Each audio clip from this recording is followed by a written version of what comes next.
Most people who got scammed out of their life savings by an AI didn't see it coming. Not because they were careless, not because they were uninformed, but because the scam was designed by people who understood human psychology better than most therapists do. And they weaponized it, powered it with artificial intelligence, and scaled it to an industrial level that no one was prepared for. This is not a warning for people who click on obvious phishing links. This is a warning for people who think they wouldn't. Subscribe. Turn on notifications, because what's in this video is going to change how you see every online interaction you have from this point forward.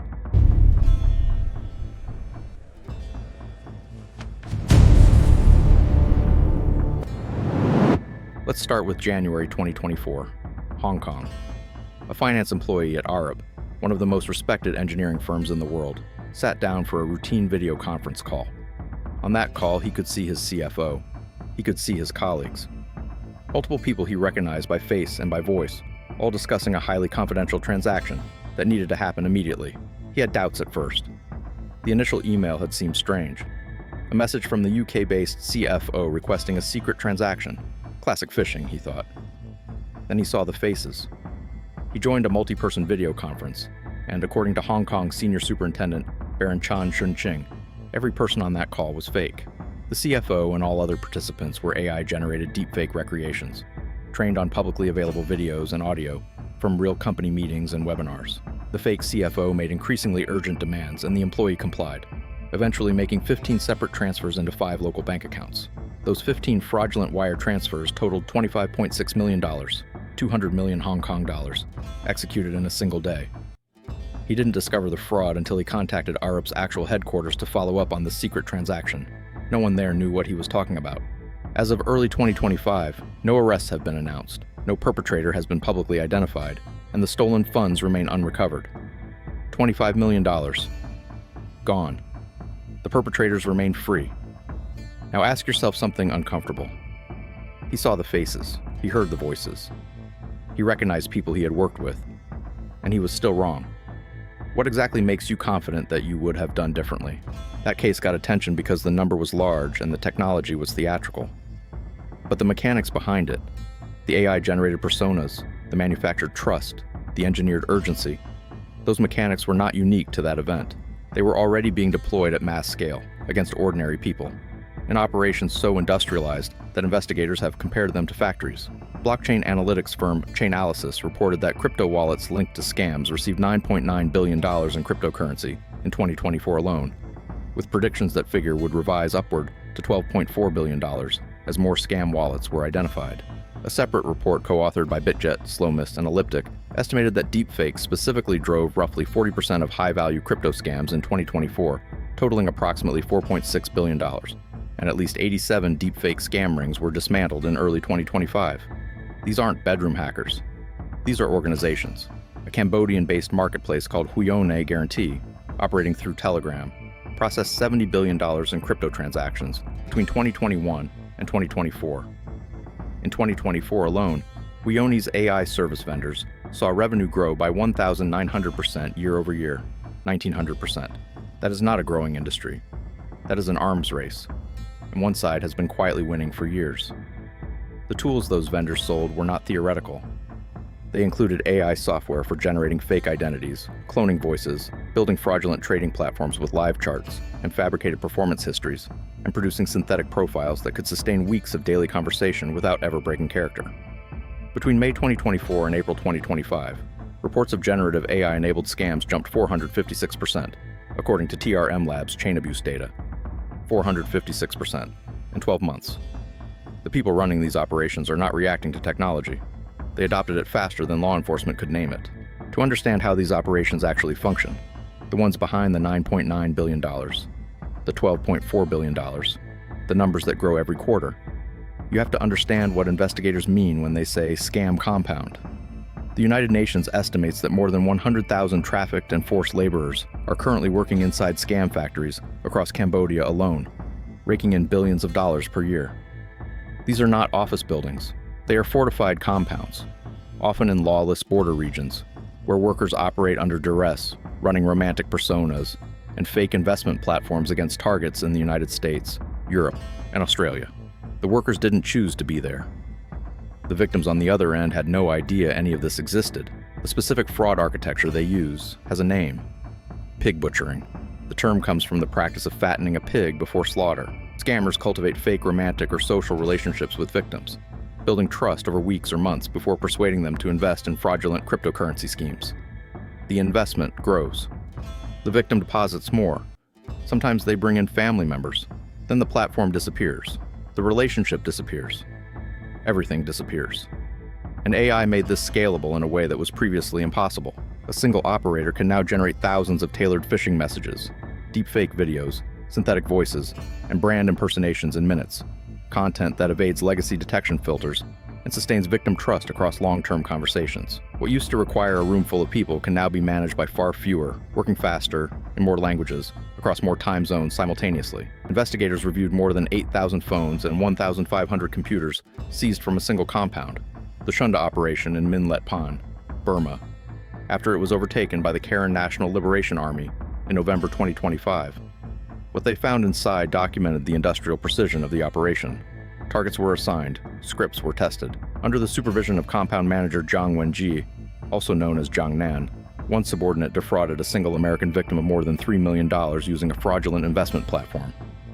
That theft was celebrated internally as a paradigm of success. $3 million from one person.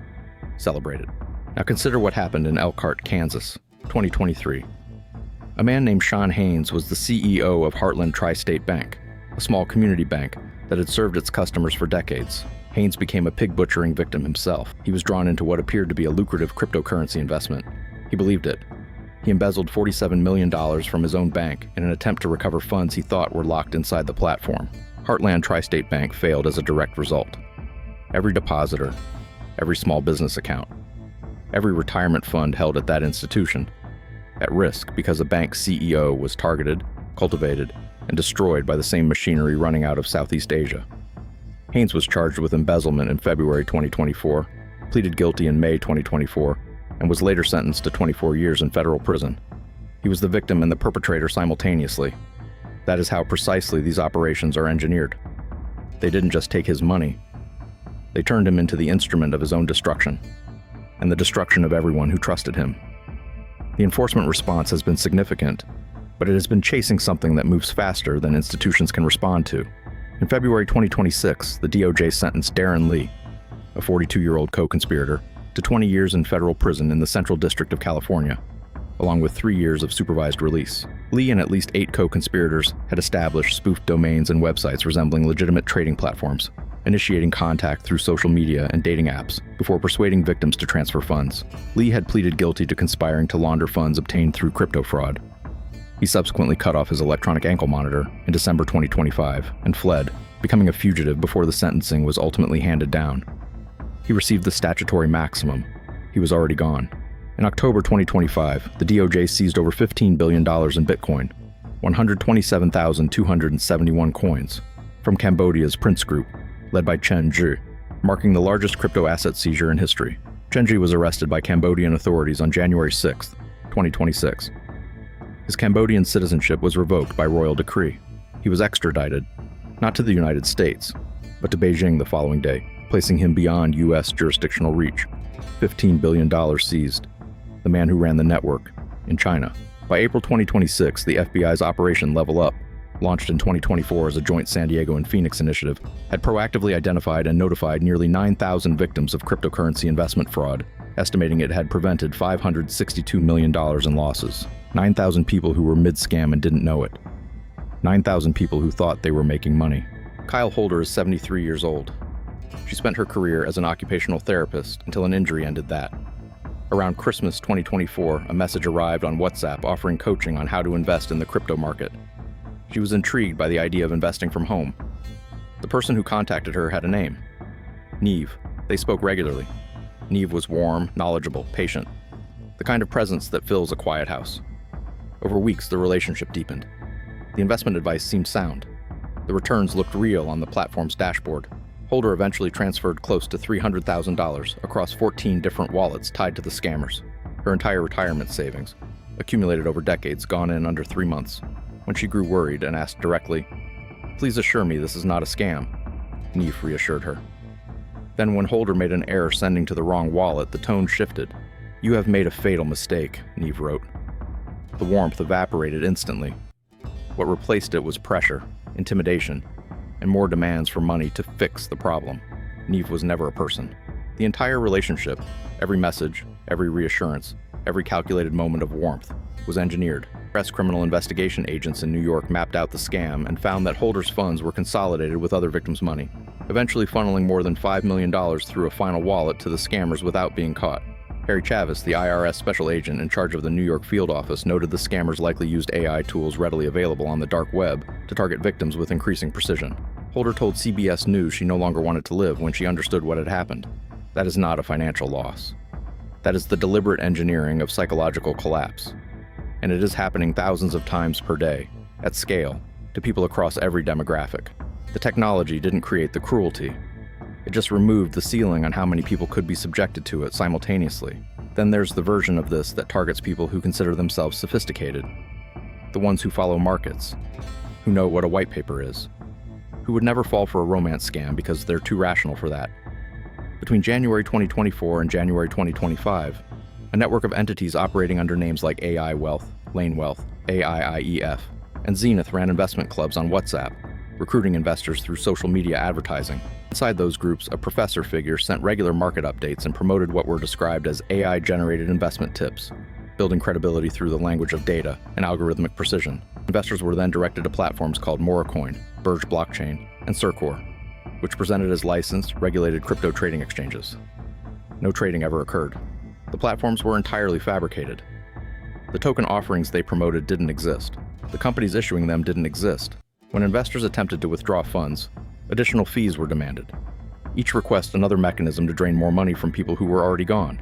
The SEC filed charges in December 2025, alleging losses of $14 million. The complaint identified an unnamed individual based in Beijing as having paid for the registrations of multiple entities in the scheme. The AI-generated investment tips were the hook. Not romance, not urgency, credibility. The appearance of a system that knew something the market didn't. That hook works precisely on the people who believe their financial literacy makes them immune to manipulation. Scammers have used deepfake videos of Elon Musk to promote Bitcoin giveaways, telling viewers to send BTC to a wallet address and receive double the amount back. Chainalysis tracked a single wallet that collected millions of dollars during one such fake live stream on YouTube.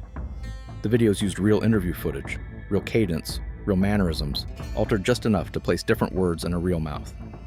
The FBI's 2025 Internet Crime Report included a dedicated AI section for the first time, documenting more than 22,000 complaints and roughly $893 million in AI-specific losses in a single year. That is the reported figure. Reporting rates for financial fraud are historically low. The real number is considerably larger. Americans over 60 reported approximately $7.7 billion in losses in 2025, up 37% from the prior year. 37%, year over year. While every major institution was publicly discussing AI safety, here is what no one wants to say plainly. The infrastructure for this exists. It is operational. It is profitable beyond almost any other criminal enterprise on Earth. According to TRM Labs' 2026 Crypto Crime Report, $35 billion was sent to fraud schemes in 2025. $35 billion in 1 year, flowing from real people into these systems. Systems that recruit with AI-generated affection, retain with manufactured trust, and extract with mathematical precision. The people running them studied you. Not you specifically, but they studied how people like you make decisions under uncertainty. How long it takes to build enough trust that a request feels safe. What language signals authority. What emotional context lowers skepticism. They tested it. They refined it. They scaled it. As of late 2025, new attack surfaces have emerged, including prompt injection attacks against AI browser agents and copilots, raising the possibility that malicious web pages can hijack AI assistants that are directly connected to wallets and financial accounts. The scam is no longer waiting for you to click something. It is being embedded into the tools you use to navigate the internet. The Arup employee who wired $25.6 million thought he was looking at his colleagues. Kyle Holder thought she had made a friend. Sean Haynes thought he had found a way to save himself. The investors in AI Wealth thought they had found an edge. None of them were careless. None of them were stupid. They were targeted by systems designed specifically to defeat the defenses that intelligent, careful people believe they have. That's the part that should stay with you.